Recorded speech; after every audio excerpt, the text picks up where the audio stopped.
Kau mati dalam keadaan menyembah iblis yang mengaku Yesus, neraka jahanam kekal. Bukan saya yang mengatakan itu, Yesus sendiri yang mengatakan. Coba Anda baca Matius 23. Apa kata Yesus? Salam satu Tuhan.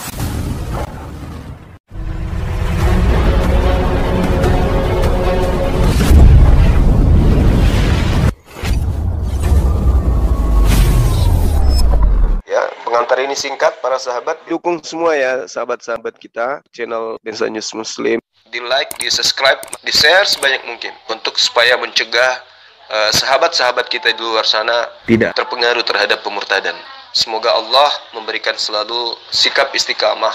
Salam satu Tuhan, Allahu Akbar. Orang soleh dan berkata, jika kamu hidup di zaman nenek moyang kita, tentulah kami tidak ikut dengan mereka dalam pembunuhan nabi-nabi itu. Tetapi dengan demikian, kamu bersaksi terhadap diri kamu sendiri bahwa kamu adalah keturunan pembunuh nabi-nabi itu. Jadi penuhilah juga takaran nenek moyangmu. Hai ular-ular, hai kaum keturunan ular beludak, bagaimana mungkin kamu dapat meluputkan dirimu dari hukuman neraka? Itu tidak akan mungkin. Maksudnya bagaimana dengan Yohanes 14 ayat 6? Yohanes 14 itu dia sebagai jalan kan? Bukan sebagai tujuan kan? Akulah jalan, akulah kebenaran, akulah hidup. Tidak ada yang sampai kepada siapa? Kepada Bapa. Kepada Bapa. Tanpa melalui Yesus. Yesus ini tujuan atau jalan? Tujuan. Tujuan di mana dalilnya? Hayo. Kena kau di sini. Mana? Tujuan kepada seluruh bangsa, seluruh dunia. Yesus itu jalan, bukan tujuan. Anda membaca data, Anda yang menunjukkan data kok jadi tujuan? Ya jalan kehidupan, Bang. Jalan. Ya, dia mau menunjukkan kepada kita semua. Jalannya gimana? Jalan yang ditunjukkan Yesus itu gimana? Menyembah dirinya atau menyembah kepada Elohim?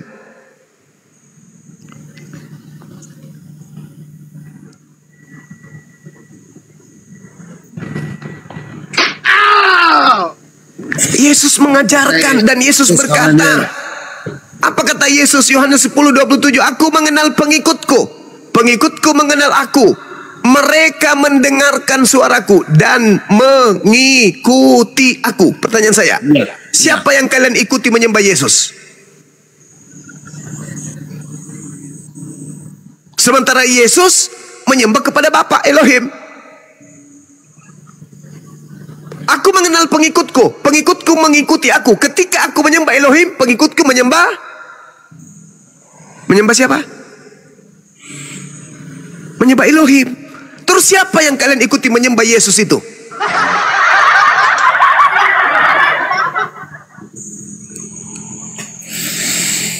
Kami bukan mau menyesatkan, kami menjelaskan. Kami kasih kepada kalian, kami sayang kepada kalian.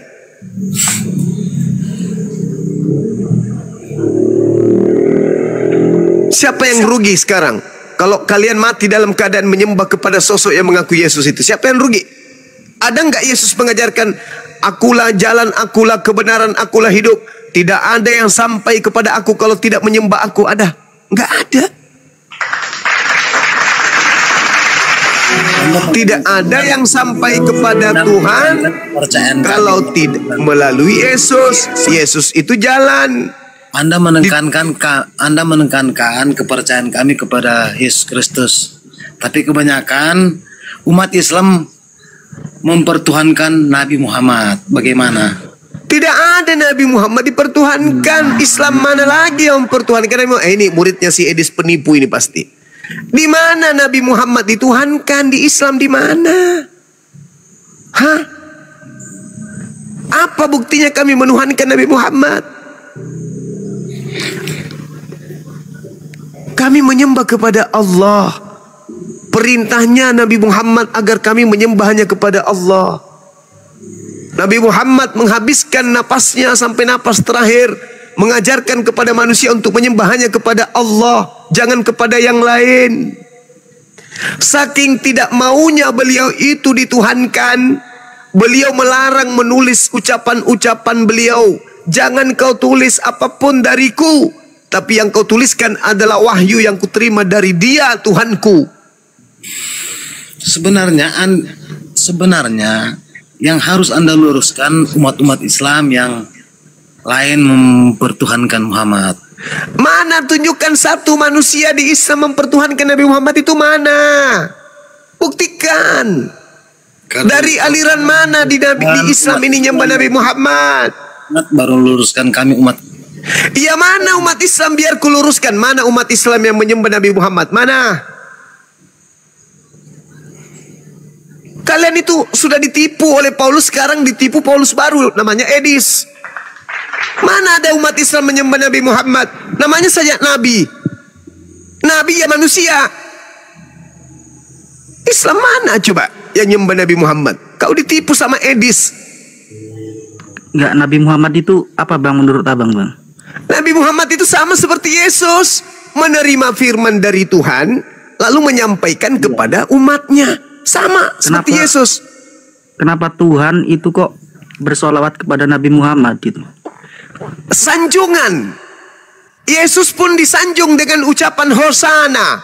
Hosana dalam bahasa Aramaik artinya terpujilah dia anak Daud. Hosana anak Daud. Hosana anak Daud. Terpujilah dia anak Daud. Terpujilah dia anak Daud. Pujian. Allah memuji Nabi Muhammad. Kami memuliakan Nabi Muhammad.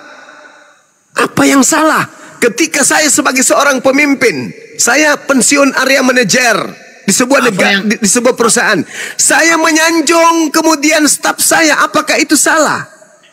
Apa yang Anda samakan? Salah bang, salah.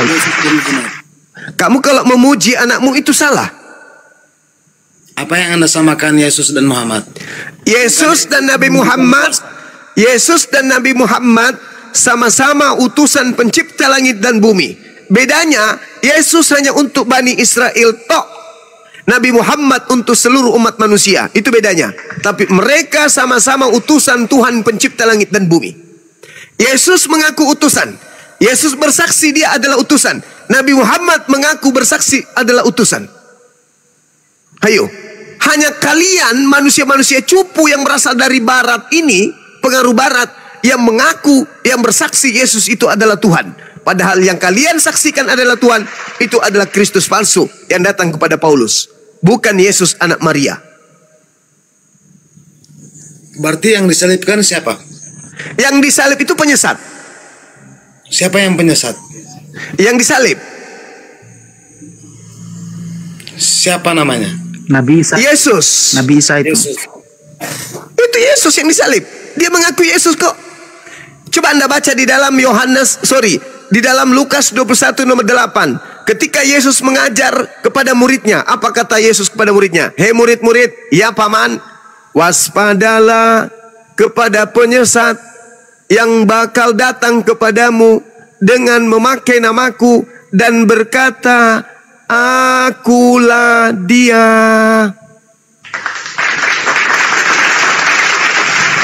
Sejenak sebelum dia menyatakan kepada mereka yang dia menyampaikan waspadalah kepada mereka yang menyesat. Tidak, salah. Kepada mereka yang tidak percaya kepada Yesus Kristus. Ya, kalianlah itu. Kita yang percaya kepada Yesus Kristus. Yesus yang mana yang Anda percaya? Hei, Yesus berkata, aku diutus hanya kepada domba yang sesat dari umat Israel. Anda percaya? Ya. Ya, kalau percaya ente Bani Israel enggak?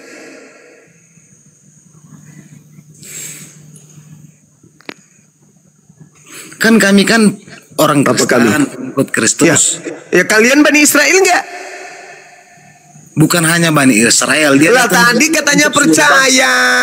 Ya, Matius 15 nomor 24, Yesus berkata, aku diutus hanya kepada domba yang sesat dari umat Israel. Percaya enggak dengan Yesus ucapan itu? Percaya enggak? Ya, itu buat kami percaya. Buat domba-domba percaya kan? Gitu, nah, percaya. Kami percaya pada kebenaran. Itu tadi tidak benar. Pengakuan Yesus itu tidak benar kalau dia hanya untuk Bani Israel. Benar atau tidak?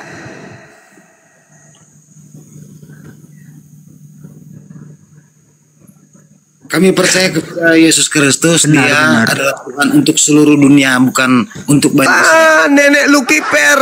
Berarti kamu percaya kepada yang palsu. Karena yang asli ketika dia datang di tengah Bani Israel, dia bersaksi. Coba Yohanes 5 nomor 36. Ada kesaksianku yang lebih penting dari kesaksian Yohanes Pembaptis.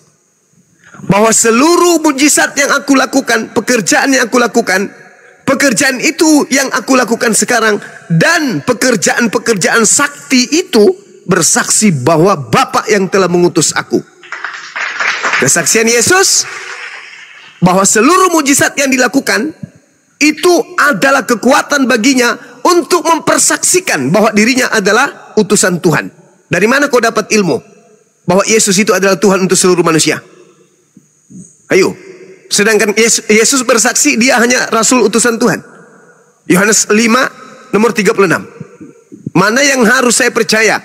Yesus bersaksi tentang Yesus atau kalian anak-anak setan yang bersaksi tentang Yesus? Ayo.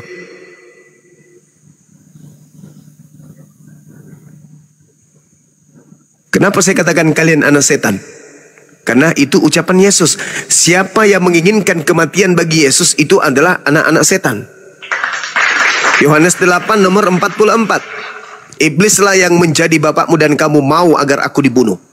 Siapa yang mau dibunuh? Siapa yang mau agar Yesus dibunuh? Siapa yang punya pemikiran agar Yesus dibunuh? Itu adalah iblis. Yesus juga mengatakan di dalam Matius 16 nomor 21, 22, 23. Orang yang berpikir Yesus akan mati di salib itu adalah iblis menurut Yesus. Karena Yesus itu tidak mungkin mati di salib. Dia adalah orang yang dikasihi. Dia manusia mulia. Bahkan dia disebut sebagai anak Elohim. Apa maksud anak Elohim? Hamba yang intim terhadap Elohim.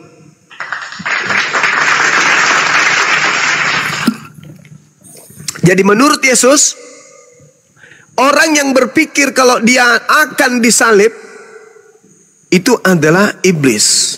Coba Anda baca Matius 16 nomor 21, 22, 23. Petrus aja nih berpikir kalau dia akan disalib, Yesus akan disalib, dikatakan enyahlah iblis. Coba. Karena kenapa? Karena Petrus berpikir Yesus ini akan mati. Makanya disebut iblis. Sebab Tuhan menginginkan Yesus tidak mati. Yang berpikir Yesus akan mati di salib itu iblis. Umat Islam ada nggak berpikir bahwa Yesus itu akan mati di salib? Nggak ada. Hanya Kristen. Jadi pada kesimpulannya, Kristen mau Yesus disalib, iblis mau Yesus disalib. Di kubu yang lain, Tuhan tidak mau Yesus disalib. Umat Islam pun tidak mau Yesus disalib. 2 lawan 2. Kami bersama dengan Tuhan menginginkan Yesus tidak disalib. Kristen bersama dengan setan, berdua kelompok ini sama-sama mau Yesus disalib. Ayo, jujur Kristen yang ada di sini, mau ndak kalian itu Yesus disalibkan demi dosa kalian, atau kalian tidak mau Yesus disalib? Jujur, mau kan? Mau. Sama seperti setan. Sekarang pertanyaannya, mau nggak Tuhan pencipta langit dan bumi Yesus ini disalib? Mau nggak? Nggak mau. Mana dalilnya? Keluaran 23 nomor 7 nomor 8, Amsal 6 nomor 16. Bahkan Yesus sendiri tidak mau dibunuh. Mana dalilnya? Yohanes 8 nomor 37 sampai nomor 45.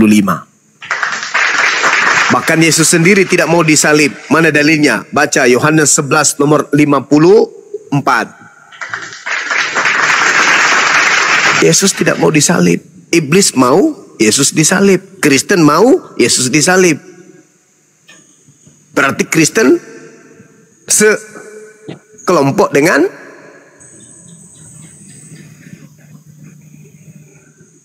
jawab sendiri. Dengan iblis. Nah itu iblis mau, saking pinginnya iblis agar Yesus itu mati. Diambilnya, coba Anda baca Matius 4 nomor 1. Dibawanya Yesus ke padang gurun. Dibawanya Yesus kemudian di bumbungan bait suci. Dibawanya Yesus kepada gunung yang tertinggi. Disuruh jatuh ke bawah. Jatuhkan dirimu, jatuhkan dirimu. Apa tujuannya? Agar Yesus mati. Sekarang yang digantung di leher kalian itu, yang berbentuk salib itu apa? Simbol apa itu? Simbol kematian Yesus kan? Kalian sayang kan simbol itu? Berarti kalian sayang, berarti kalian berterima kasih kepada setan yang berhasil membunuh Yesus. Tuhan mau nggak Yesus dibunuh? Nggak mau. Yesus mau nggak dibunuh? Nggak mau. Setan mau nggak Yesus dibunuh? Mau. Kristen mau nggak Yesus dibunuh? Mau. Berarti Kristen dan iblis sama-sama mau Yesus disalib. Sadar sampai situ? Sadar bang, sadar. Oke, jadi masih mau sekelompok dengan setan?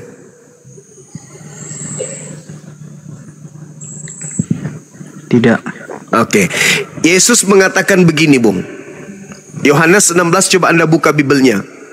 Data nomor 12, 13, 14. Apabila Yohanes 16. Yohanes 16. Ya, apabila Roh kebenaran itu datang, maka Dia akan memuliakan aku. Ketika Anda menjadi Kristen, yang mati dikutuk Yesus, yang ditampar Yesus, yang diludahin Yesus, yang diseret Yesus, yang ditonjok Yesus, yang ditelanjangin Yesus, yang ditombak Yesus, yang digantung Yesus, yang dikutuk menebus dosa-dosa pelaku dosa Yesus. Itu memuliakan? Hah? Atau menghinakan? Menghinakan. Sedangkan Yesus menubuatkan, ketika Roh kebenaran datang, Dia memuliakan aku. Berarti keluar dari Kristen. Kalau mau memuliakan Yesus, di Islam tempatnya. Contoh, apakah Islam beriman Yesus itu ditampar? Enggak. Apakah Islam beriman Yesus yang ditelanjangin, yang dibagi kainnya? Enggak. Apakah Islam percaya kalau Yesus pernah ditampar, diludahin, diseret, ditonjok, bahkan dibunuh, dikutuk di atas salib? Tidak. Lalu Yesus ini menurut kamu siapa, wahai Islam? Yesus adalah manusia suci terkemuka di dunia dan di akhirat. Kami menyebutnya Isa alaihi salam. Ma makna alaihi salam? Apa arti alaihi salam? Atasnya damai sejahtera dan keselamatan. Memuliakan gak itu? Memuliakan. Berarti yang ada pada diri Islam ini roh kebenaran atau roh sesat?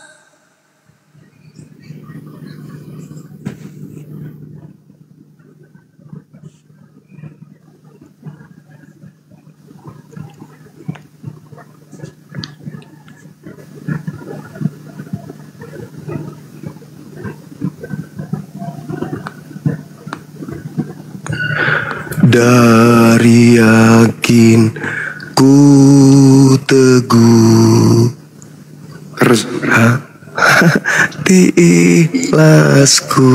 Lagi ini dia ini. Roh yang ada dalam diri umat Islam ini adalah roh kebenaran.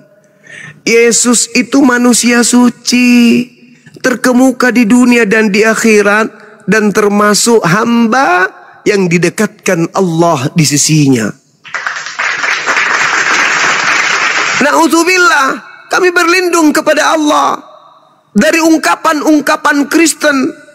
Yesus disalib, Yesus dikutuk, Yesus diludahin, Yesus ditonjok, Yesus ditampar. Kami berlindung kepada Allah dari kebatilan sedemikian itu.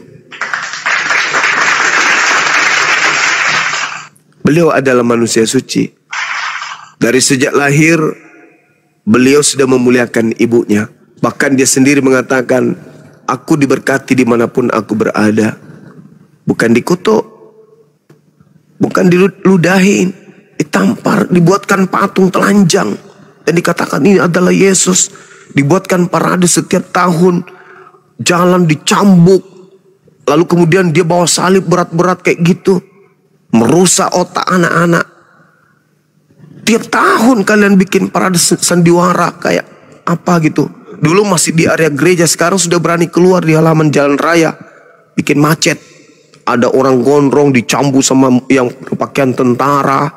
Kamu sedang mempertontonkan apa itu? Tuhan dicambuk. Hah? Penjahat dicambuk. Itu memuliakan rupanya. Sedangkan Yesus berkata, apabila Roh Kudus itu datang setelah aku, maka Roh Kudus itu akan memuliakan aku. Bukan menghinakan, tapi memuliakan. Dan itu hanya ada kami di Islam. Kenapa kami kemudian mati-matian di sini siang dan malam? Karena kami cinta kalian, sayang sama kalian. Meskipun kami tidak pungkiri terkadang kami juga kesal, emosi. Upaya kami tidak dihargai, perjuangan kami tidak dihargai. Begitu naik menghujat Rasulullah, bawa hadits, sementara membacanya pun kagak. Lulus dari belajar Bible aja kagak. Masuk hadis Bukhari dan seterusnya. Ya, silakan. Ini Bang Zuma ya. Ya. Menurut Islam kan Yesus sama Isa itu sama ya Bang ya. Kenapa Dalam orang tuanya beda? Kenapa orang salah. tuanya beda? Yang membuatnya beda kan cerita. Iya kan? Yang Ya, membuat cuma cerita. ada di ayat Alkitabnya ini beda. Orang tuanya Nabi Isa kan Maryam. Aram Iya. menyebutnya Miriam. Orang Dalam Yunani Islam menyebutnya Maria. Kan itu bahasa aja ya.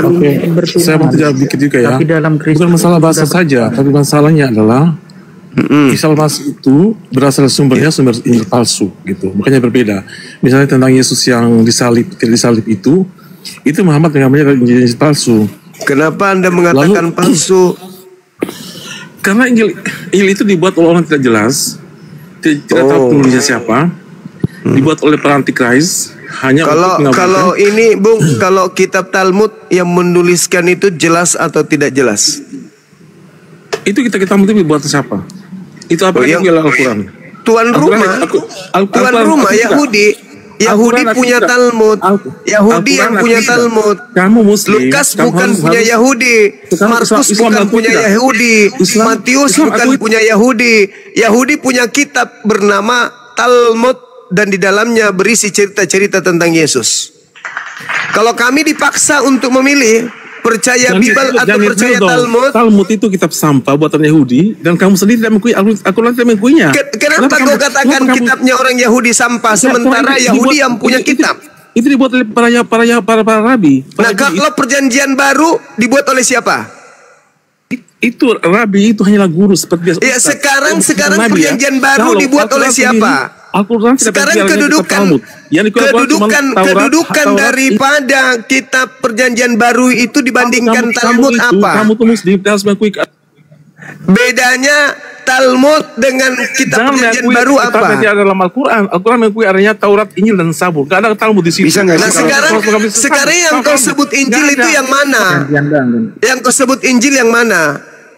Hah? Yang mana yang kau sebut Injil? Sekarang kau yang harus jawab itu. Yang mana yang kau sebut Injil? Oke, Al-Quran menyebut Injil. Oke. Sekarang yang kau maksud Injil di dalam kitabmu yang mana? Injil itu sebenarnya bukan kitab, itu artinya kabar baik, ya. Ya itu dari Talu. Berarti Injil. Hei, saudara, berarti Al-Quran tidak berbicara tentang kitabmu. Jangan mute dong. Jangan kurangi makan pantat babi. Injil itu ya Injil. Kasih ngomong aja Bang. Mana ada? Gak boleh. Gak boleh. Di sini bukan tempat gereja, bukan. Kalau gereja ngomong aja pendeta nggak ada yang sanggah, wajar. Manggut-manggut kerja, yang penting enak musiknya. Di sini nggak bisa. Mending kita ke gereja kalau kita mau membiarkan orang berbohong kayak tadi. Injil itu bukan artinya kabar baik. Kata siapa Injil itu kabar baik? Kabar baik itu evangelion. Itu bukan Injil. Kata Injil itu muncul di gereja, di Kristen nanti setelah ada terjemahan Al-Quran ini mereka bisa baca, oh di sana ada Injil. Maka diambillah kata Injil itu. Coba kau tunjukkan saya original teks, ada nggak kata Injil? Nggak ada. Original teks Bible kalian itu ada nggak Injil tertulis itu? Nggak ada. Kata Injil itu ambil di Al-Quran.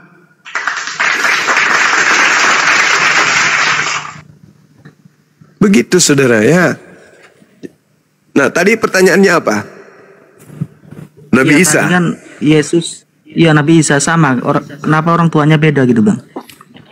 Iya, tidak ada yang beda. Satu berita dari langit. Beda bang. Iya, sumbernya yang membuatnya beda.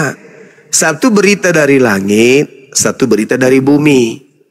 Bible itu berita dari bumi, bukan wahyu Tuhan. Sedangkan Al-Quran itu adalah wahyu dari Tuhan, pencipta langit dan bumi. Kenapa saya katakan demikian? Karena Nabi Muhammad tidak melakukan penelitian. Sedangkan pengarang kitabmu itu melakukan penelitian, penyaduran, jiplak-menjiplak antara satu penulis dan penulis yang lain. Apa buktinya?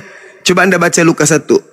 Theophilus yang mulia, banyak orang yang menyusun cerita tentang peristiwa-peristiwa yang terjadi tentang kita. Maka aku Lukas terpanggil untuk menyusunnya kembali.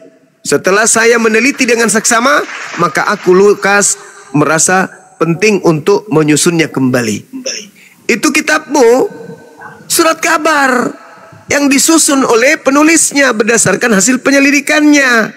Sementara Al-Quran adalah wahyu dari langit. Contoh, saya berikan contoh kepada saudara.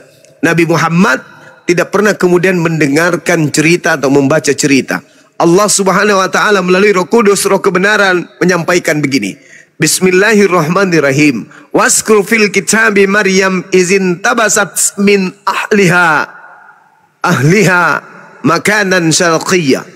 Wahai Nabiku Muhammad, aku hendak menyampaikan kepadamu dan memerintahkan kepadamu, ceritakanlah kisah Maryam di dalam kitabmu Al-Quran, yaitu ketika wanita bernama Maryam ini mengasingkan diri dari keluarganya ke sebuah tempat sebelah timur Baitul Maqdis. Nabi Muhammad tidak melakukan penelitian. Seketika turun roh wahyu kepadanya melalui roh kebenaran, Roh Kudus. Wazkurun fil kitabi Maryam idzin tabazat min ahliha makanan syarqiyan. Nabi Muhammad tidak melakukan penyelidikan. Berbeda dengan Lukas. Pada hari ke-8 Yesus nonotnya dipotong. Dari mana Lukas tahu? Dari mana Lukas tahu kalau nonotnya Yesus itu dipotong hari ke-8? Oh, dilihat. Oh, berarti Lukas sudah dewasa, Yesus masih bayi, gitu. Nggak mungkin, bukan?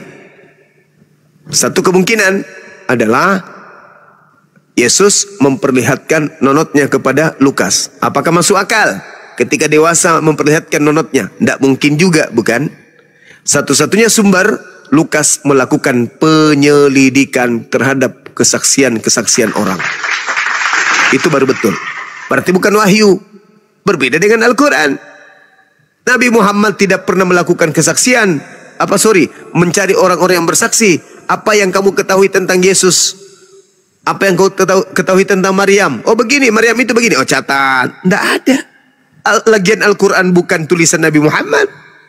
Al-Quran hanya disampaikan oleh Allah melalui Roh Kudus. Roh Kudus menyampaikan kepada Nabi Muhammad.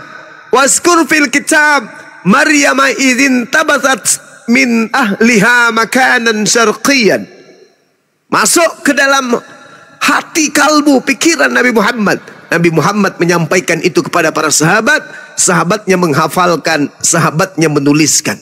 Lalu sampai kepada titik di mana mereka diminta untuk membukukan setiap wahyu yang mereka hafalkan. Jadilah kitabullah, yaitu Al-Quranul Karim. Berbeda dengan kitab saudara. Makanya Al-Quran itu meskipun bersumber dari satu sumber, meskipun bersumber dari orang yang ummi buta huruf, meskipun bersumber dari orang yang hidup di 1400 tahun silam, tidak pernah Al-Quran itu direvisi dan dikoreksi. Sendiri Nabi Muhammad. Tapi karena yang disampaikan itu adalah kalimat Sang Yang Maha Tahu, kalimat dari yang Sang Maha Berilmu, kalimat dari Sang Yang Maha Menyaksikan, maka tidak pernah ada keliru sedikit pun. Meskipun dunia digiring kepada modernisasi yang begitu canggih, diukur kehidupan dunia ini dengan kemajuan yang begitu sempurna, Al-Quran tidak pernah tergerus oleh zaman. Al-Quran tidak pernah tergerus oleh kemajuan manusia. Al-Quran tidak pernah kemudian mundur dari peradaban manusia. Al-Quran tidak pernah hanyut oleh modernisasi yang ditemui oleh manusia. Al-Quran selalu seiring sejalan. Secanggih apapun kehidupan manusia, semodern apapun kehidupan manusia, Al-Quran tetap berdiri kokoh, tidak pernah gentar menghadapi keadaan seperti apapun adanya. Berbeda dengan kitab lo. Ketika semua wilayah di atas muka bumi ini sudah menjadi kota, nggak ada lagi hutan, maka babi yang tadi haram mentu halal ditambah kata hutan. Janganlah engkau makan babi hutan, mentang-mentang di situ kota semua nggak ada hutan. Wah, berarti semua babi boleh dimakan karena di sini nggak ada hutan lagi loh. Pandai kan? Karena kemajuan begitu hebat, tak ada lagi hutan di tempat mereka. Sementara dalilnya jangan engkau makan babi haram itu bagimu. Kita rubah, kita tambah kata hutan. Karena di sini nggak ada lagi hutan. Maka semua babi yang diimpor ke kota dimakan karena bukan lagi hutan. Babi kota katanya. Apa bedanya babi hutan dan babi kota? Oh, kalau babi hutan tidak pakai sepatu, tidak bisa pakai HP. Kalau babi kota pakai sepatu, pakai lipstik, mandi 3 kali sehari, sikat gigi, bahkan mereka pakai sampo, bahkan sekali-sekali dibawa nonton film Doti. Parah. Al-Quran enggak. Dari zaman Nabi Muhammad menerima wahyu sampai hari ini tidak pernah kemudian goyah. Coba Anda lihat. Ketika kemudian dikatakan Maryam, karena melihat oh Kristen dari barat hebat, modern, canggih, kita rubah Maryam menjadi Maria yuk. Gak ada itu. Gak ada. Al-Quran tetap Al-Quran, percaya diri untuk kemudian mengiringi kehidupan manusia sampai hari kiamat. Fattasat min dunihim hijaba fa arsalna ilaiha ruhana fatamatsala laha basharan sawiya. Maryam kemudian memasang tabir melindungi, lalu kami utus kepadanya roh kami, yaitu malaikat Jibril. Maka nampaklah olehnya malaikat Jibril di hadapannya dalam bentuk manusia yang sempurna. Tidak ada yang dirubah. Oh, jangan tulis malaikat Jibril. Kenapa? Lagi santer diajarkan itu adalah Roh Kudus. Roh Kudus ada yuk. Karena Kristen membawa narasi Roh Kudus, kita Roh Kudus, jangan Jibril dong. Enggak. Jibril ya Jibril, Roh Kudus ya Roh Kudus. Al-Quran mengatakan begitu ya begitu. Jangan dirubah. Karena ini kalam Allah. Kapan dia dirubah? Kapan dia direvisi? Berarti kita adalah pendosa besar telah merubah firman Tuhan. Kenapa kitabnya saudara Kristen dirubah, direvisi, koreksi? Ya karena bukan firman Tuhan. Wajar. Siapa yang berani mengoreksi firman Tuhan? Siapa yang berani merevisi firman Tuhan? Kalau yang direvisi oleh penerjemah Bible itu adalah firman Tuhan, berarti mereka lebih layak dituhankan karena mereka mengoreksi perkataan Tuhan. Berarti Tuhannya tidak lebih maha tahu, karena Tuhannya tidak tahu bahwa tahun sekian perkataan saya sudah nggak berlaku, harus diganti. Oh tidak. Al-Quran karena bersumber dari pencipta langit dan bumi yang maha tahu. Sekali kala innama ana rasulu rabbi li ahabalaki gulaman suqya. Tidak akan pernah berubah sampai hari kiamat. Itu baru firman Tuhan yang tidak termakan oleh zaman. Karena sesuai dengan keadaan zaman. Qul huwallahu ahada. 1400 tahun silam. Manusia belum banyak. Tuhannya cukup satu. Begitu Tuhan manusia banyak, maka Tuhan berubah menjadi 3. Gak ada. Al-Quran tetap satu. Ahad, ahad, ahad, ahad. Sampai kapanpun ahad. Kalau di Bible enggak. Coba Anda lihat 1 Yohanes 5 nomor 7. Itu tidak ada di manuskrip. Ada 3 yang bersaksi di surga. Kenapa 3? Kenapa harus bukan 1 aja? Oh mungkin karena sekarang manusia banyak. Tuhan rempong kalau Tuhan cuma 1, manusianya banyak. Maka diganti. Sangat boleh jadi 100 tahun, 200 tahun, 500 tahun, 1000 tahun ke depan bisa berubah. Ada 100 yang bersaksi di surga. Kenapa tidak? Tadi data itu nggak ada kok di manuskrip 1 Yohanes 5 nomor 7 itu nggak ada. Baru-baru ini aja ditambahkan. Mungkin karena kewalahan, kalau Tuhan cuma 1 maka dibuat 3. Tapi kalau Al-Quran, Qul huwallahu ahad, 100 tahun ke depan, Qul huwallahu ahad. Ada berapa yang bersaksi di surga, di jannah, di padang mahsyar? Ahad, ahad, ahad. Dia berubah 3. Akulah Tuhan, tidak ada Tuhan selain aku. Akulah selama-lamanya Tuhan. Itu dulu. Kata Kristen, woi, itu dulu woi. Sekarang begitu ada Yesus keluar dari kubur, tidak berlaku lagi woi. Kata Yesus di abad pertama, hidup kekal itu adalah mereka mengenal engkau satu-satunya Tuhan. Kata Kristen, woi sus, gak berlaku lagi itu bang. Dulu satu-satunya, itu dulu. Belum ada bom-bom, belum ada Edis, belum. Mereka belum kebagian Tuhan pada saat itu. Sekarang mereka ada. Jadi Tuhan itu ada 2 minimal, harus 3. Jadi nggak berlaku lagi. Hidup kekal itu adalah mereka mengenal engkau satu-satunya Tuhan. Sekarang 3-3-nya Tuhan. Parah kan? Kenapa bisa kayak gitu? Ya karena informasi yang kamu terima tentang Maria itu informasinya dari bumi, dari orang-orang. Siapa orangnya? Entah. Kalau kami tetap Maryam. Ya bang, ya bang. Ya hentikan saya, kalau tidak 4 bulan ke depan saya tidak berhenti ngomong. Nah bang, ini bang, katanya ini Nabi Muhammad itu kena sihir, benar apa enggak bang? Kalau Nabi Muhammad kena sihir, iya bang, kena santet, kena doti, promosi lagi nih. Hari Rabu nanti kita nonton habis maghrib di MP Mall Panakukang teman-teman yang ada di Makassar bersama Bang Suma. Kalau dia kena doti, kena santet, kena sihir, karena dia manusia. Kenapa itu jadi masalah? Nabi Muhammad manusia, dia bukan Tuhan. Makanya saya katakan siapa manusia Islam yang menyembah Nabi Muhammad? Dia manusia. Ini, tapi kalau ada Tuhan mati, itu baru masalah. Kalau seorang nabi kena sihir, itu mah biasa.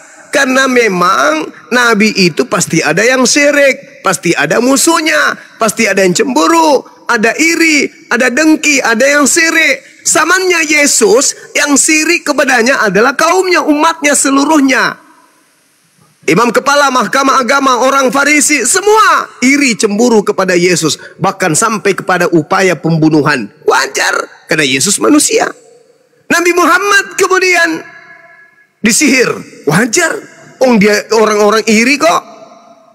Ya, ini Nabi Muhammad percaya nggak sihirnya itu ada nggak bang? Menurut abang? Iya, Nabi Muhammad pernah kena sihir, tapi Nabi Muhammad kena sihir itu tidak merubah akidah umat Islam. Itulah makanya asbabul nuzul daripada surah apa itu? Al-Alaq. Surah Al-Alaq itu diwahyukan itu awalnya karena Nabi Muhammad ini kena sihir. Makanya diajarkan oleh Allah kemudian. Supaya kemudian Nabi Muhammad membacakan ayat itu. Qul a'udzu birabbil falaq. Itu saudara. Kalau sihir itu ada di zaman dulu, kenapa peperangan itu ada gitu bang? Pastinya itu nggak ada peperangan gitu. Kenapa bisa? Sekarang saya tanya sama saudara, Anda percaya sihir itu ada? Tidak. Nggak percaya sihir? Tidak percaya. Lalu zaman Yesus banyak tukang sihir, zaman Paulus banyak tukang sihir, zaman Musa banyak tukang sihir. Kok Anda nggak percaya? Zaman sekarang aja bang, jangan zaman dulu, zaman sekarang aja. Zaman sekarang pun tukang sihir itu banyak. Itu penipu bang, nggak ada itu. Ya Allah ya Karim. Tukang sihir itu ada, Bang. Zaman Yesus tukang sihir itu ada banyak. Zaman Paulus juga ada, ya. Makanya ada film Doti itu sihir tuh. Ada santet itu sihir, ada teluh itu sihir. Masa nggak percaya sihir? Nah kalau itu, penipu itu, dukun-dukun berkedok agama katanya. Loh beda. Ini kita berbicara tataran sihir, bukan oknum, Cak Kangkung. Ini bukan oknum, kita berbicara mengenai sihir. Doti, ilmu hitam itu ada. Makanya ketika Nabi Muhammad kena sihir, Allah mengajarkannya surah Al-Falaq. Qul a'udzu birabbil falaq. Katakanlah wahai Nabiku Muhammad, aku berlindung kepada Tuhan yang menguasai waktu fajar. Min syarri ma khalaq, dari kejahatan makhluk yang diciptakannya. Wa min syarri ghasiqin idza waqab, dan dari kejahatan malam apabila telah gelap gulita. Wa min syarri naffatsati fil uqad, dan dari kejahatan wanita-wanita penyihir yang meniup pada buhul-buhul atau pada tali-talinya. Wa min syarri hasidin idza hasad, dan dari kejahatan orang yang dengki apabila mereka sedang berdengki. Ini tukang sihir maksudnya. Jadi Nabi Muhammad karena kena sihir, maka turun wahyu ayat ini. Seorang nabi disihir, kamu heran? Iya. Kamu heran nggak kalau ada Tuhan mati dibunuh oleh manusia? Kamu heran atau enggak heran? Heran sih, cuma ada alasannya itu. Oh iya. Iya. Jadi boleh Tuhan dibunuh? Boleh, yang penting ada alasannya gitu. Karena apa? Macolo saudara. Hancur minah. Tuhan boleh dibunuh, alamak. Kalau Tuhan dibunuh, alam semesta ini mau kemana? Itu pernyataan batil itu. Yang namanya Tuhan itu maha kuasa kok dibunuh. Gitu, hancurlah. Ini kalau kalian yang menguasai dunia, mampuslah manusia, keturunan Adam kau buat. Tuhan boleh dibunuh, Tuhan boleh dikutuk. Macam-macam aja kalian ini. Mate balik. Bunuh itu bukan berarti mati dia, Bang. Lalu? Berarti mati sepenuhnya. Lalu setengah mati, pingsan. Cuman ini jasadnya doang yang mati. Lah mati itu namanya. Astagfirullahaladzim, ya Allah ya Karim. Orang yang disebut mati itu jasadnya doang, seluruhnya. Orang mati itu tidak mati dalam arti kata mereka menghilang. Enggak. Mati itu adalah terpisahnya antara jasad dan ruh, itu mati. Tapi ruh hidup. Bahkan jasad ini pun nanti hidup kembali. Jadi kematian itu hanya pindah alam saja. Jadi kalau ada Tuhan pencipta langit dan bumi mati, itu konyol.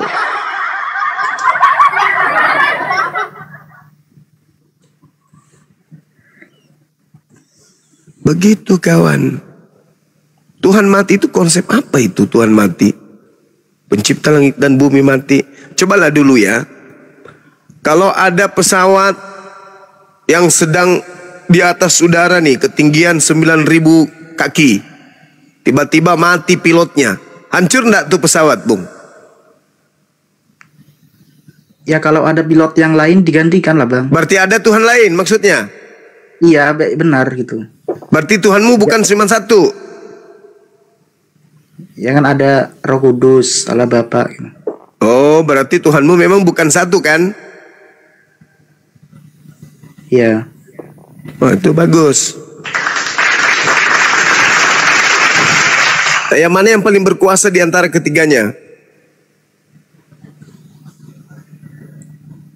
Yang berkuasa Yesus itu sendiri. Yesus mengatakan aku tidak dapat berbuat apa-apa kok.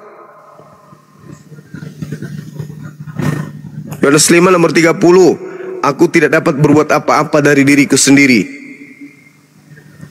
Berarti Yesus ini Tuhan lapisan ketiga. Lapisan pertama siapa? Sang sumber. Nah, berarti Bapak. Iya. Berarti ketika Tuhan junior mati masih ada Tuhan senior. Iya, benar. Sang Bapak itu. Jadi Tuhan memang ada senior, ada junior ya. Yaudah Bang lah, makasih Bang. Iya. Iya.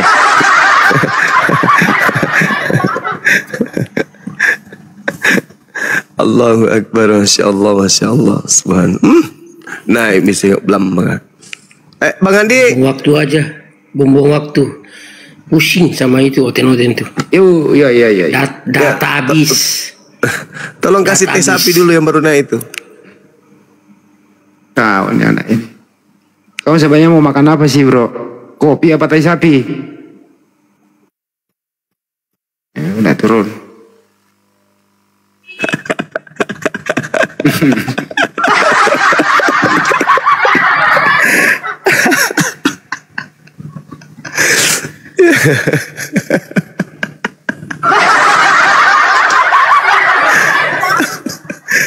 Allahu Akbar, Masya Allah. Yesus waktu disalib hari apa?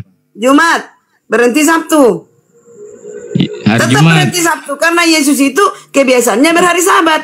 Tunggu dulu. Hari Sabat itu hari apa? Hari Sabtu. Hari Sabtu. Sabat, Yesus disalib Sabtu. hari apa? Jumat. Jumat masuk Sabtu kan? Yes. Betul ya? Betul enggak? Iyo. Dia bangkit di hari keberapa? Bukan berarti ke situ bos. Di hari ketiga dari Dia Jangan bangkit bilang di hari begini. keberapa?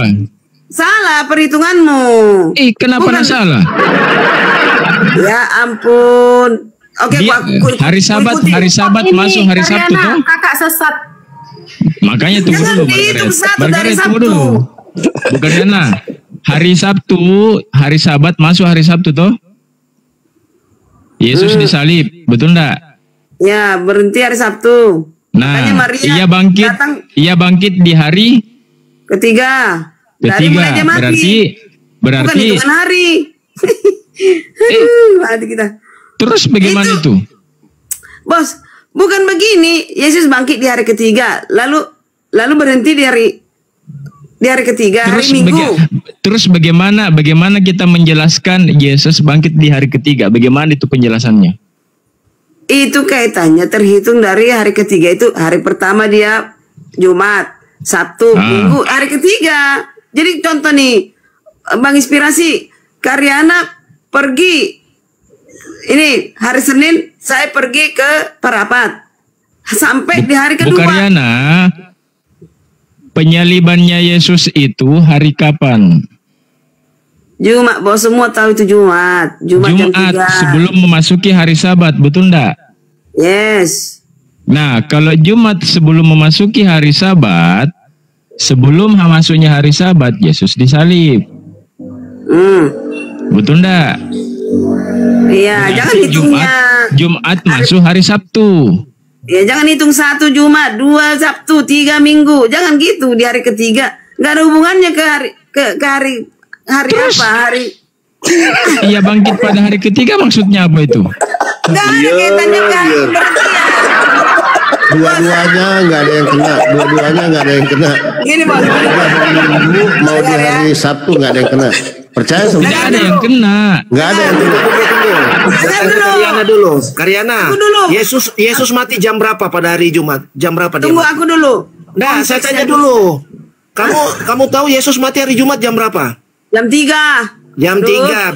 Besok Sabtu 1 hari ya. Berhenti, jam 3 ya. karena Yesus orang hari Sabat.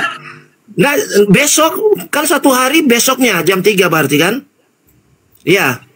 Iya kan? Berarti hari Sabtu baru terhitung 1 hari ya. Minggu Yesus itu bangkit hari Minggu pagi. Berarti baru 1 hari setengah dong. Baru 1 hari setengah. Baru 1 hari setengah. Iya. Bukan, Jumat Sabtu Minggu hari ketiga. Kamu hitung seperti apa sih? Ya udah, oke, aku ikuti Jangan kamu. kelempar dunia. ceritakan gimana maumu coba ceritain. Karena yang kita bahas konteksnya hari ada yang kena sama kematian Yesus. Iya, Bang Detra baru 1 hari setengah itu kenanya. Kalau makin salah lah kalian, makin salah. Kalau patokannya di hari Minggu, baru 1 hari setengah itu. Justru itu, jadi kita konteksnya bukan di kematian Yesus hari ketiga. Ini konteksnya tentang pemberhentian bahwa Yesus berhenti pada hari Sabat, yaitu hari ke-7 dia mencipta. Hari pertama pada mulanya Allah menciptakan langit dan bumi. Kedua, ketiga, keempat, kelima, keenam manusia. Ke-7 dia berhenti pada hari Sabat. Ini yang diimani oleh orang Advent. Begitu. Tidak, kenapa saya mengambil patokan di penyaliban? Karena Bu Karyana mengangkat hari Minggu adalah hari pertama. Di situ makanya saya larinya ke penyaliban tentang masalah Yesus ini bangkit di hari ketiga. Gini bos, 7 hari kan ada tertulis di Alkitab. 7 hari lamanya, 7 hari, 1 untuk Tuhan. Di hari apakah itu? Nggak ada hubungannya ke Yesus disalibkan. Kenapa tidak ada? Jadi gini Kang Gimi, kalau kita check-in hotel, masuk nih hari Senin, keluarnya hari apa kita Kang? Berapa hari? 1 hari. 1 hari. Senin ya berarti hari Selasa. Itu 1 hari apa 2 hari? 1 hari kan? Kan Senin sama Selasa saya masuk. Oh, masuknya hari apa? Sorry. Senin. Ya. Kalau hari Selasa. Hari Selasa dong. Berapa hari saya? 1 hari. Kan saya Senin masuk, keluar hari Selasa. Enggak kayak gitu, enggak kali 24 jam gitu. Enggak ada kali 24. Kali 6 jam.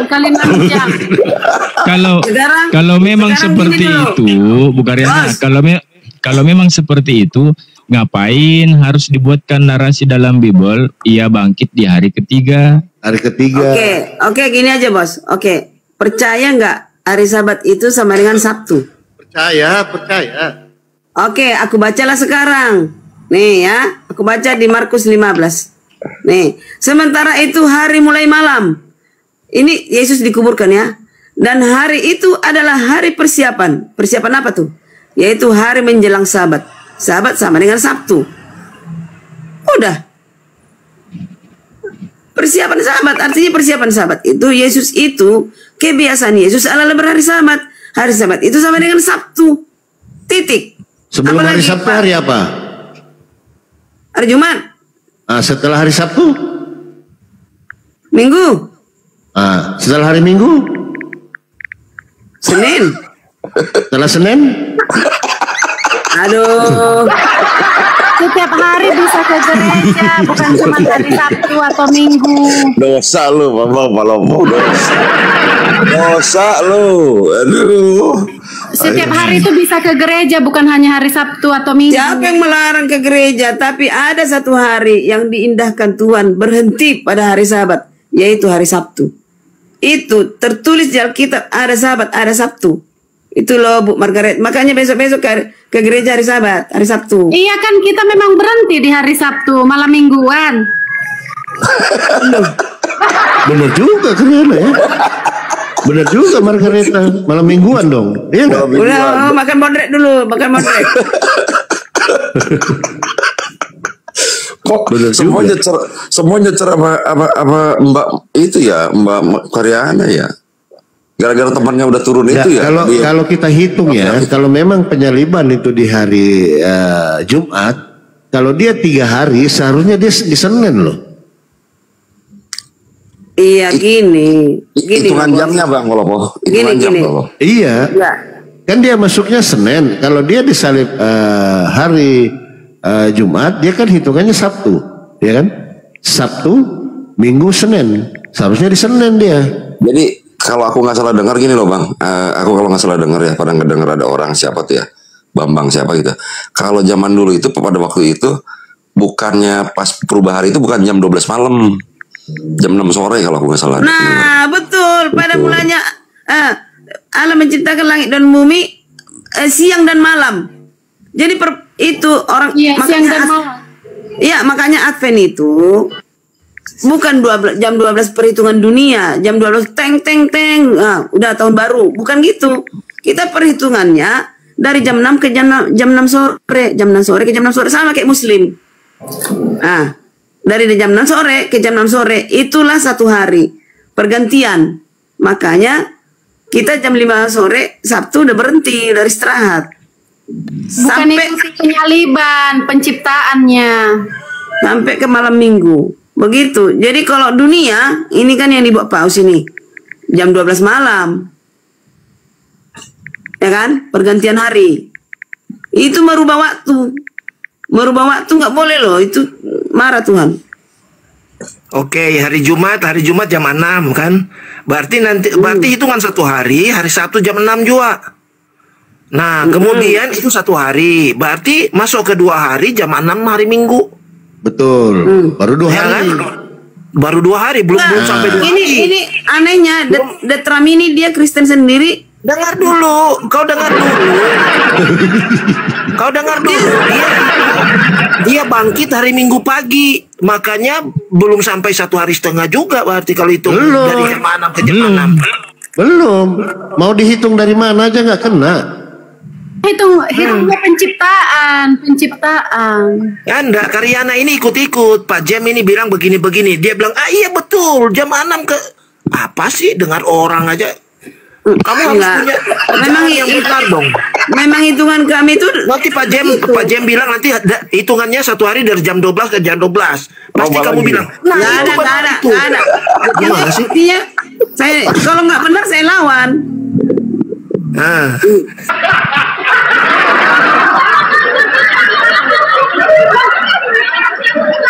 Kalau nyambung saya nyambung. Bener Bang Detram ini kan. Jadi kalau oke lah kita buang dulu jam 3-nya dulu kan. Kita ambil dari 6-nya aja dulu kan. 6 ke 6 baru 1 hari kan. Berarti terhitung di hari Sabtu baru 1 hari di situ. Betul nggak Bang? Betul itu. Nah, masuk dia jam 6 sore, masuk jam 6 sore baru 2 hari minggu. Iya. Jadi di situ yang kita ambil di situ penyaliban Yesus, hari Sabat tetap dia berhenti. Dikubur. Ya.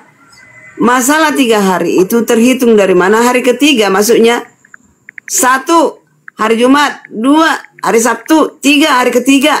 Bukan berarti jamnya yang dihitung. Kamu bilang tadi itu dari jam 6 sore ke jam 6 sore. Sekarang lain lagi kamu. Cuma dengar Jamie tadi bilang gitu, kau ikut lagi. Udah pas itu udah Trump. Geblek banget sih lu. Geblek banget sih.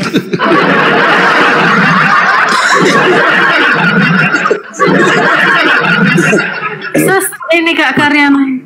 Udah kembali aja ke hari Minggu Karyana gereja. Salah itu sahabat salah. Tidak akan. Sampai mati tidak akan. Emang gampang? Enggak lah. Saya kan bukan saya periksa semua. Advent itu cuman dirayakan. Oh, alah dirayakan, merayakan terus pula itu. Dirayakan gimana sih? Udah banyak belajar dulu Dek Margaret. Ya, karena kamu udah membilangkan saya gimana tadi. Iya kan Kak Karyana itu menyembah Nabi Isa toh. Isa Al-Masih pun gak ada dibahas. Bahas ke situ. Gak ada. Kalau menurut Bang Detram itu pasnya hitungannya gimana Bang? Hitungannya gimana itu Bang? Kena gak? Ya kena nggak kena tetap kena juga. Ya iyalah. Coba cukupkan sampai ke hari ketiga itu. Ya kalau saya kan hitungannya Jumat Sabtu Minggu gitu, tidak ada jam. Cuma kan tadi saya karena ya itu kan perhitungannya pertanggalan itu ya lewat orang Yahudi. Itu kan hitungan kalender lunar ya. Kalendernya. Kalender Yahudi. Tapi kalau Karyana ini terlalu banyak menerangkan hal-hal yang dia tidak tahu gitu loh. Akhirnya bingung. Keluar dari rumus ya. Mana ada saya bingung.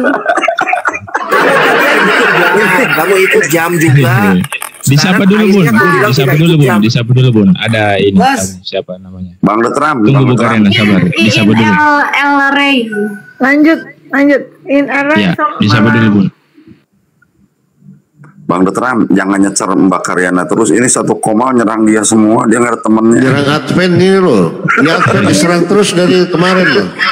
Gara-gara kabar baiknya Cuma turun dirayakan dia. Kak Karyana. Tunggu dulu, saya sapa dulu Mbak In, monitor Mbak In. Mbak In, monitor. Muslim, Kristen Mbak In. Dibuka mikrofonnya Mbak In, monitor. Mbak In. Mbak. Oke. Saya gitu. Mau cewek, mau cowok, mau cantik, mau apa, pokoknya enggak jawab saya turunkan. Cantik itu, Bang. Itu dia bicara kok.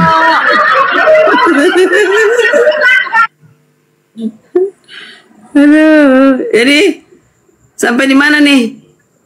Udah ganti gereja aja, nggak usah hari Sabat Jadi, apa itu hari Sabat? jadi itu Yesus kebiasaan hidupnya adalah berhari Sabat. Tidak ada hari Minggu. Dalilnya hari Minggu itu apa kira-kira? Coba. Ini dulu Bu Margaret. Apa dasarmu berhari Minggu? Hari Minggu. Karena kebiasaan dari kecil. Buset. Kebiasaannya berarti dosa ini agama warisan nih, nggak tahu kebenarannya. Apa dasarmu hari Minggu? Ada tertulis nggak di Alkitab hari Minggu? Kalau di Kristen kami hari Sabat itu hari Minggu. Gak usah bahas hari Sabat, hari Minggumu dulu. Kenapa? Karena umum. Ya ampun, nggak tahu dalilnya, nggak tahu dijalani tapi nggak tahu kebenarannya gimana. Karena ada tertulis ingat dan kuduskanlah hari Sabat. Ya udah, sejak kapan diganti? Marah Tuhan lo. Satu titik pun nggak boleh 6 hari lamanya Tuhan Yesus Jadi di hari ke-7 itu berhenti. Dek, hari ke-7 itu hari ke-7 itu Sabat. Itu bahasa Arab, Sabat artinya hari ke-7. Hari Minggu Ahad artinya hari pertama. Ya. Ahad. Baru apalagi bahasa Minggu, Senin, Selasa, ada semua itu tertulis. Yang adil itu di bahasa Arab. Karena tertulis di situ Ahad itu hari pertama, hari Minggu. Asado. Sabat itu bahasa Aramai. Bahasa Aramai, bukan bahasa Arab, Aramai. Oke. Berat ini pembahasan udah bahasa Aramaik ini kan. Kenapa jadi Sabtu jadi Minggu? Sabtu itu kenapa jadi Minggu? Coba. Sabtu kenapa jadi Minggu, Dek? Karena 6 hari lamanya Tuhan Yesus akan langit dan bumi. Jadi hari ke-7 itu Tuhan Yesus berhenti menciptakannya. Ya udah Sabat itu. Hari ke-7 kenapa jadi Minggu? Hitung aja Senin sampai Minggu, hari Minggu hari ke-7. Kalau kau hitung dari Selasa duluan, di mana sampainya? Selasa, Rabu, Kamis, Jumat, Sabtu, Minggu, Senin lagi. Hari ini Senin lagi ke-7. Karena aku di Indonesia, karena aku dudukanku di Indonesia. Makan apa lah, makan bodrek lah aku nih. Kemarin ribut bapak, sekarang ribut hari kapan kalian ini namanya? Tadi bapak, sekarang hari lagi. Karyana kita ini di Indonesia. Yang anehnya Bunda tuh gini Bang Polopo, pada ribut di hari Sabat, padahal dia bukan orang Yahudi, bukan orang Israel. Bener. Aduh ya Allah Tuhan. Udah mundur aja semua ke Jumat aja semua, jadi nyatu kita. Ya sama loh Bunda Vera. Anda juga belum orang Arab pada ribut. Setuju. Arab sama loh. Daripada kalau kami nggak ada begitu Bu. Bapak bukan anak, udah mundur aja semua di hari Jumat selesai. Hari Jumat setuju. Bos, kalau di Advent, ya bos ya, kalau di Advent, kenapa hari Jumat selalu ke masjid, ya kan? Karena persiapan untuk hari Sabat. Apa hubungannya? Siapa yang ke masjid? Siapa yang ke masjid? Emang Bu Karyana ke masjid? Orang Islam apa hubungannya?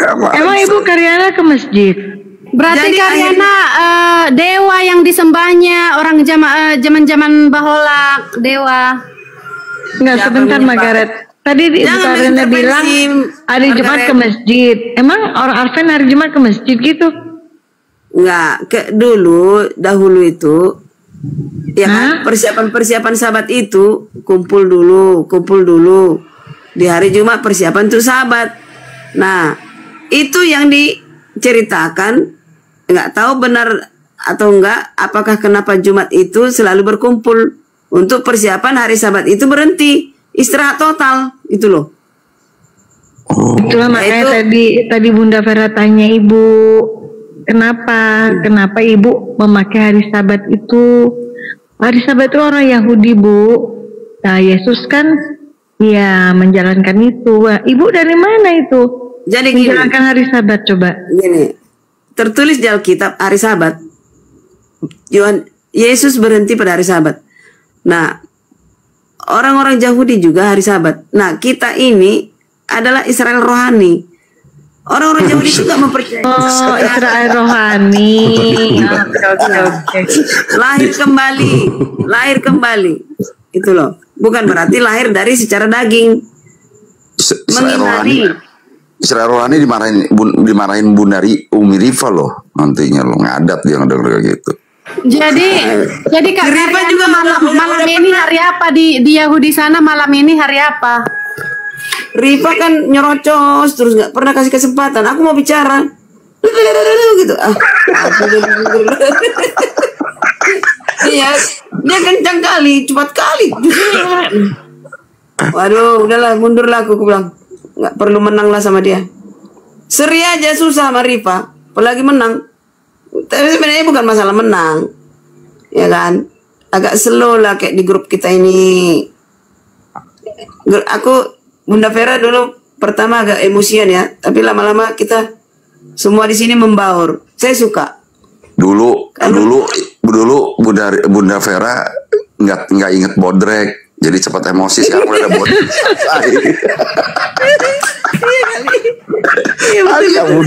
Tanya Bunda Vera. Pokoknya sebelum naik di Komal, Bunda tuh udah siapin dulu bodrek 1 keping, paramet 1 keping, antimo 1 keping gitu loh. Antimo buat tidur kalau udah minum antimo. Saya boleh nggak masuk ke Batak Rohani? Boleh nggak Batak Rohani? Pelanggaran lo itu lo. Nanti dilaporin lo sama Karyana lo. Itu Kak Karyana itu. Batak Rohani. Batak Rohani. Assalamualaikum warahmatullahi wabarakatuh, LKTP. Waalaikumsalam warahmatullahi wabarakatuh. Ini melalang buana nih, promosi-promosi nih. Siapa? Kita semua selalu sehat, selalu dilindungi oleh Allah. Amin. Amin. Sudah selesai Al? Sudah genap 100%? Sudah 1000% Pak Ustaz. Masya Allah. Masya Allah, alhamdulillah. Kenapa nggak di sini Al? Tadi Bunda nungguin loh. Ya, tadi siang itu kan. Kalau Al maunya enggak apa-apa di Ustadz Yusuf dulu, nanti sama Bang Zuma. Nah setelah Bang Zuma, baru nanti endingnya, finalnya di sini. Jangan gitu Bang inspirasi. Tapi enggak apa-apa sih, tergantung dari Alnya. Kalau saya kan ya aman-aman aja. Tadi ya, yang penting udah udah bersaksi bahwa hanya Allah Subhanahu Wa Taala Tuhan yang sebenarnya yang harus disembah, dan Nabi Muhammad Shallallahu Alaihi Wasallam adalah utusan Allah yang terakhir. Amin. Jadi ceritanya tadi siang Bang, saya kan live.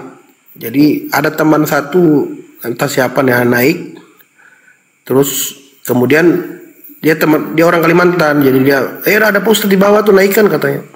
Ustadz siapa? Saya lihat Ustadz Yusuf. Jadi ngobrol lah kita bertiga gitu. Jadi dinasihati sama Pak Ustadz, sama teman-teman itu. Memang benar sih, banyak desakan juga. Termasuk teman saya yang Kristen yang 3 orang itu. Kenapa abang belum ini juga katanya, belum syahadat. Saya bilang nanti ada waktunya. Jadi diingatkan bahwa umur kita juga tidak tahu kapan. Ya, jadi saya berterima kasih karena apa yang disampaikan oleh Pak Ustadz Yusuf PI dan teman-teman semua itu bentuk kasih sayang ya terhadap saudara, terhadap saya ya pribadi yang sudah mendapatkan hidayah.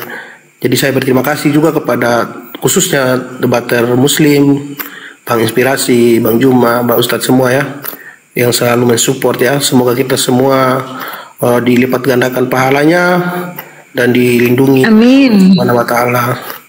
Amin, amin, amin. Doakan dulu nih Margaret dengan Karyana nih, terutama Kang Jimmy lah. Itu Kak Karyana Tuhannya dua. Biasanya orang baru dapat itu biasanya panjang loh. Silakan. Mana kemek-kemeknya Al-KTP? Nah, tapi kalau saya sih punya mau nanti Al juga syahadat di sini juga. Saya punya mau. Siap. Iya. Juga di sini. Karyana juga mau syahadat. Bunda padahal baru komen di VT dia loh tadi siang. Masya Allah, semoga cepat mendapatkan hidayah yang secepatnya. Betul nggak Al ya? Ternyata langsung dijawab Allah doanya Bunda Vera. Amin. Memang kalau hati saya, gejolak dalam hati sih, apalagi waktu bangun subuh itu kadang saya bangun mohon maaf ya, bangun ke kamar mandi. Sering saya dalam hati itu mendengar azan secara tidak sengaja. Kepengen saya itu sujud seperti nabi-nabi terdahulu yang sujud ya, menyembah kepada Tuhan yang benar. Karena salah satu ayat ya di Perjanjian Lama itu di Nehemia 8 ayat 6 itu Esra ya, guru bangsa dari bangsa Israel itu sujud sampai ke tanah tuh kepalanya. Dan agama yang betul-betul melaksanakan dan mengimplementasikan, mempraktekkan ajaran-ajaran Nabi terdahulu itu hanya agama Islam. Dan itu benar, tidak bisa dipungkiri, ada di Alkitab, ada di Perjanjian Lama, bahkan di Perjanjian Baru Yesus pun sendiri sujud waktu di Taman Getsemani ya. Dia maju sedikit dan sujud. Tidak ada agama yang tidak ada ritual sembahyang atau beribadah yang sama seperti Islam. Ya, hanya Islam yang mengimplementasikan ajaran nabi-nabi terdahulu. Dan itulah agama yang pantas dan yang benar untuk kita ikuti. Demikian, Bang. Iya. Jadi kalau saya untuk Al ya, kalau saya pribadi perdalam akidah ya kan, akidah bagaimana sih Allah itu, perdalam rukun iman, rukun Islam, perdalam itu kan. Kau mau belajar dimanapun terserah, mau belajar sama Ustadz Yusuf, mau belajar sama Ustadz Alif, pokoknya belajar sama siapapun, mau belajar sama Bang Zuma bebas, itu bebas. Tetapi yang harus Al ketahui, sampai sejauh dimanapun kau melangkah, sampai sejauh dimanapun tempatmu berada, jangan pernah kau lupa jalan pulang. Tetap jalan pulangmu tidak bisa kemana-mana, ujung-ujungnya pasti bakalan ke sini.